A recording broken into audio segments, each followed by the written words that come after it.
இப்படியாடா பண்ணுவ? வேறு எப்படி சொல்லி உனக்கு புரியட்டுதுன்னு எனக்கு தெரியலடா. அதான் அவன் ஃபோன் வச்சே உனக்கு புரிய வச்சேன். ஒழுங்காக உன் ஃப்ரெண்ட்ஸ் ஃபோனை போட்டு ஏற்காடு ட்ரிப்பை கேன்சல் பண்ணி ஒழுங்காக ஓட்டு போட போங்க. ஓகே? ஹலோ மச்சி, நம்ம இந்த ஏற்காடு ட்ரிப் பிளான் பண்ணோம்ல அடுத்த வாரம் 4 நாள், அதை கேன்சல் பண்ணிடலாம்டா. பண்ணிவிட்டு எல்லோரும் ஓட்டு போட போயிடலாம்டா.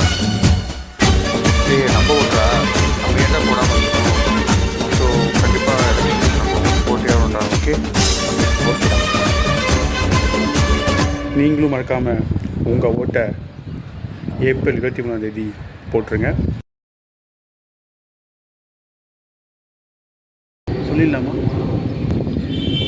ஹாய் ஃப்ரெண்ட்ஸ், ஏப்ரல் 23 உங்கள் ஓட்டை மறக்காமல் போட்டுருங்க.